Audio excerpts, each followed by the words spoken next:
Ladies and gentlemen, today we are diving into one of the strangest, bravest, and slightly terrifying creations ever to roll on four wheels, the 1950 Hudson Camper.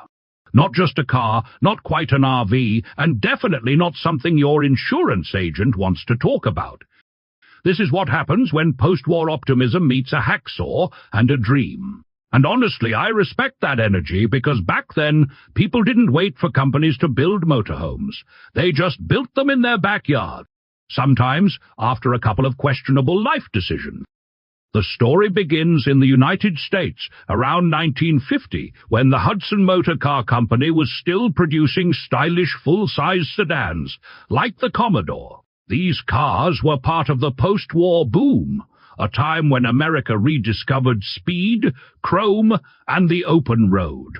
The third-generation Hudson Commodore, built between 1948 and 1952, wasn't just another sedan. It carried design DNA influenced by Betty Thatcher Orros, one of the first female automotive designers in America. That alone made it special, but someone out there looked at this elegant car and thought, "Nice! But what if I lived in it?" And that's exactly what happened.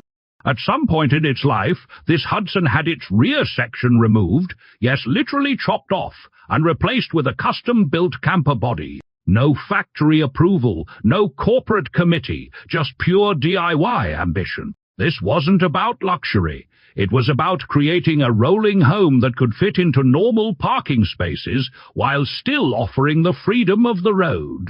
It was part genius, part madness, and 100% unforgettable. Now, I once told my friend Timmy about this kind of build, and he immediately said, I could do that.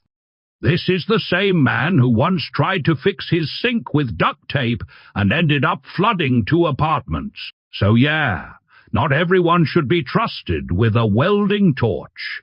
Technically speaking, the base Hudson likely retained its original inline-6 engine, typically displacing around 4 to 5 liters and producing somewhere between 100 and 145 horsepower. Not fast, but enough to move a full-size sedan and apparently half a house.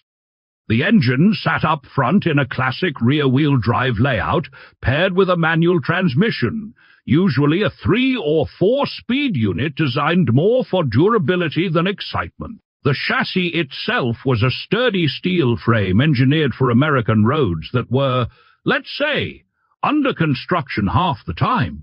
Suspension relied on coil springs at the front and leaf springs at the rear, which means the ride was somewhere between comfortable and did I just hit a crater? Braking came from hydraulic drum systems, which worked fine assuming you planned your stops about a week in advance.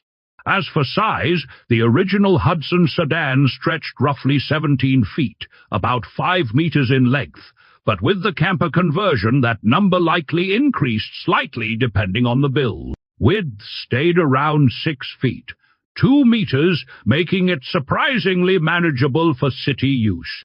Height, however, was another story, as the camper shell added extra vertical space, probably pushing it well above 7 feet, 2 meters. Weight also increased significantly, turning this once elegant sedan into something closer to a rolling bunker. Performance. Let's just say this wasn't built for speed.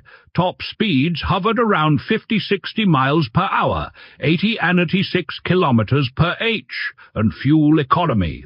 Well, if you asked my neighbor Bob, he'd say it runs on government secrets and alien technology. In reality, it probably consumed fuel at a rate that would make modern drivers cry softly at the pump.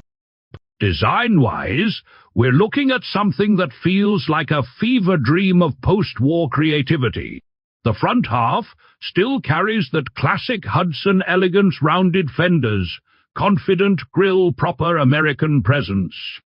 Then suddenly, the rear turns into a boxy camper shell that looks like it was designed during a weekend project that got way out of hand. And yet, there's charm in that chaos. It's the kind of design that doesn't ask for approval. It just shows up and parks wherever it wants, like my friend Timmy after his third just one more drink. He once tried to sleep in his car during a road trip, ended up in the trunk. This Hudson at least gives you a bed. Inside, the camper section likely featured basic living essentials, sleeping space. Maybe a small storage setup, possibly even a makeshift cooking area. Nothing luxurious, but enough to survive a road adventure or two. It reflects a philosophy we don't see much anymore. Build what you need, not what the market tells you to want. Today, everything is polished, tested, and approved. Back then, if it didn't fall apart immediately, it was considered a success. What makes this machine truly special is its story. Decades of exposure have turned it into something almost mythical. Rust, cobwebs, and time itself have wrapped around it like a second skin. There are whispers that it sat abandoned for years, becoming a 5-star hotel for spiders. At this point, the spiders probably pay rent and have better interior design ideas than most of us, and yet we have to respect it.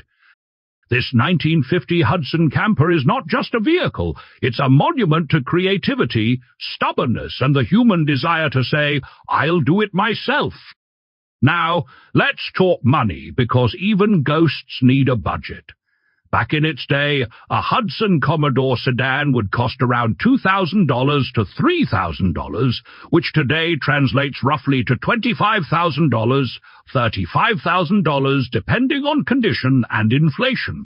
As for this custom camper, that's where things get wild, because it's a one-off build, values vary dramatically. Some similar oddball conversions have appeared at auctions, sometimes fetching anywhere from $5,000 for rough projects to over $30,000 for restored curiosities. So yes, it's weird. Yes, it might be haunted, but it's also unforgettable. And honestly, if vehicles could talk, this one would probably have better stories than your favorite podcast. Take care, stay curious, and if you ever see a car like this at night, maybe just wave politely and keep walking.